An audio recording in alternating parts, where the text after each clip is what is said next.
गेल्या काही दिवसांमध्ये एक शब्द आपण सातत्याने ऐकतोय तो म्हणजे कॅशलेस. कारण देशातील महानगरांमध्ये सध्या कॅशलेसची क्रांतीच सुरू आहे.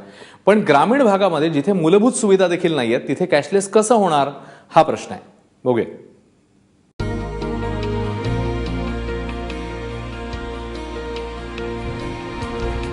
फोपसंडी अहमदनगरच्या टोकाला डोंगरांनी वेढलेलं गाव.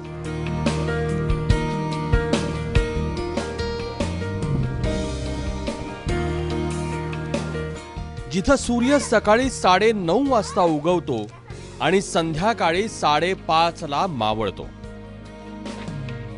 आता साक्षात सूर्यनारायणाची ही अवस्था तर मोबाईलच्या रेंजची काय हिंमत.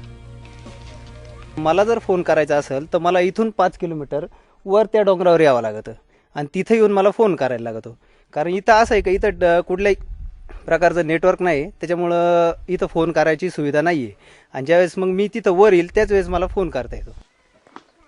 आता ज्या गावात साधी फोनची रेंज नाही त्या गावात कुठली आली आहे कॅशलेस क्रांती आणि कसलं आलंय डिमॉनिटायझेशन. त्यांनी त्या 1500च्या नोटा भरायला सांगितल्या होत्या. काय समजलं का तुमच्या गावात लवकर? हो समजलं ना. आता बाहेर गेल्याच्या नंतर समजलं, गावात काही तसं समजलं नाही आम्हाला. बाहेर गेल्याच्या नंतर 1500चे नोट आहेत हे बँकेत भरून टाका आणि बदलून भेटतील म्हणे. एसटीची एक बस सकाळी जाते रात्री येते. दवाखाना थेट तालुक्याला. बँक 25 किलोमीटरवर. अशा गावात लोक कसे होणार कॅशलेस. 2 पैसे कर्ज आहे, त्याच्या दाराशी 4 लोक येतात, कर्ज पाणी मागतात, त्याला फक्त सांगत राहायचं भेटतील देऊ भेटतील देऊ. मजूरवाला सुद्धा काम करून घेतो आणि तो म्हणतो आठवड्यानी या नाही तर महिन्यानी या. आणि तो म्हणतो तुमचे आजचे दिन येणार आहे, आजचे दिन येणार आहे. कधी आजचे दिन येणार आहे? जीव गेल्यावर येणार आहे का? काही जण मेल्यानंतर येणार आहेत का? ह्या गोष्टीला 3 महिन्याचा काळ गेला. एखाद्याला जर महिन्याचाच वायदा केला असेल तर तो 3 महिन्याचं व्याज घेतल्याशिवाय राहील का?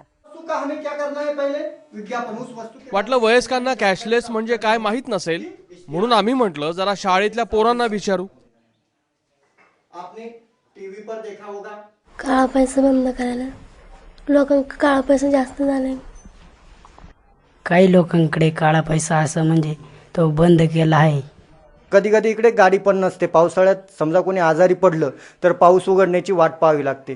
वैद्यकीय सुविधा आहेत सरकारी, परंतु त्या आठवड्यातून 1-2 वेळा येतात गाडी इकडे, चेकअप करतात आणि जातात. कुठल्याही मोबाईलला नेटवर्क नाही, त्यामुळे इथे कॅशलेस होणं अशक्य आहे.